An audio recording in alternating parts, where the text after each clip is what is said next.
George Eaton Dresser was born on July 24, 1898, in Chicopee, Massachusetts. George's father's name was George Dresser, and he died in 1914 when George was only 16. George's mother's name was Lillian H. Dresser. George was an only child, but his household was full, as his aunt on his father's side, Catherine, also lived with him. In 1915, George elected to further his academic career by enrolling in Phillips Academy in Andover, Massachusetts. At school, George was given the nickname Dress and rose to athletic prominence on the school's football team, which was coached by Coach Daly, and on the school's basketball team. Apart from athletics, Dresser was known to take part in activities like Glee Club. While at school, George lived in Phillips 22, in the same building as several other classmates, including Herman Chambers Wilson. George was never the most popular, but was well liked enough to be nominated for the superlatives of Best Student and Best Dressed in his senior year. After graduation, George had planned to attend either Amherst or Yale for college, but he changed his plans soon after graduation, when he entered the American Ambulance Service. This, however, was not enough for George, who wound up enlisting in the Army and being issued a passport for overseas travel on June 19th of 1917. He was assigned to the 344th Tank Battalion, Tank Corps. Several months into his time in service, George wrote a letter to Alfred Ernest Stearns, who had been the principal of Phillips Academy when George was in attendance. The letter was written on July 27, 1918, and made an appearance in the October 1, 1918 issue of the Lawrence Daily Eagle. The letter read, "Dear Mr. Stearns, I know it is too late now to ask you to thank the student body for the candy, chocolate, and tobacco that just came last night, since they are through for the summer. However, I want you to know that I thank them for 2 reasons. Because it was just the kind of package that we lads like to get. Second, because anything from Andover means a terrible lot to me. I will never forget what it has done for me. I have been in training now for 2 months, and the rumors that we will move soon have started. No one yet has left this center for the front, although some have been here since winter, and we are having a sort of competition between battalions to get the preference whenever any one of us leaves. We are using the little whippet tanks, with a crew of a driver and a gunner, the sort that have been fighting so well in the present Allied offensive. It is really good fun to drive down the trenches and up through the rear side, over stone walls, through woods and shell holes, for a poor driver will give his man in the turret some mighty bad bumps if he doesn't know how to ease up the machine gun when it reaches the balancing point on the line of a trench or some other approach to an obstacle. I really can't explain how things go, but it will be a faint idea to you anyhow. Work with the tank is a small part of our time each week, since we have a lot of fatigue attempting to convert a dirty French village into a spotless town, and we also have infantry drill in the morning. All the same, life in the Army tends to make a man lazy. If there wasn't a war on, I would like to settle down at Andover again, and I believe I will have to do it, if I mean to go to college when we have settled Mr. Bosch. I never want to have any happier days than I spent right there." In one way, it is a relief to know that there is not the slightest chance that this note will ever be read in chapel, as I have heard real good letters read when I had a seat there myself.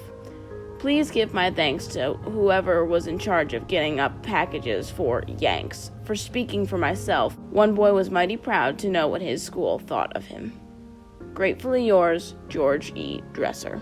The letter describes how the different battalions are competing with each other to see which one will be lucky enough to be chosen to be sent into battle. Unfortunately for George, his battalion did end up seeing battle against the Boche, or Germans, and on September 27th, 1918, George Eaton Dresser was killed in action. His sacrifice is remembered at the Tables of the Missing at the Meuse-Argonne American Cemetery and Memorial, as George was buried at sea. The book Phillips Academy in the Great War by Claude Morphus highlighted George's service with a brief paragraph about how he got involved in the war and how he died. The overview states, George Eaton Dresser did not accompany the original members of the Andover unit abroad in April, but remained to graduate from Phillips Academy in June, and then sailed at once overseas, joining his friends at the front in the Camion service. He later enlisted in the Tank Corps and, on September 6, 1918, went into action. On the early morning of September 12th, he went forward with his company, but his tank stuck in a ditch. Thereupon, he and several other dismounted tank drivers went forward and captured a German machine gun nest. at the same time taking many prisoners. On September 26th, the company moved to Vaquai Wood. On the following morning, while his tank with 7 others was advancing, a shell hit the front of his machine. Dresser was killed instantly, and his comrade in the tank was seriously wounded and permanently blinded. Dresser was a resolute, manly fellow who inspired confidence and had great powers of leadership. One of his companies writes that he was one of the best liked and most respected men in the company. The book also features an honor roll section in which a page is dedicated to each fallen soldier from Phillips. The page dedicated to George starts off with the quote, "Our game was his but yesteryear. We wished him back, we could not know. The selfsame hour we missed him here, he led the line that broke the foe. Sir Henry Newbolt."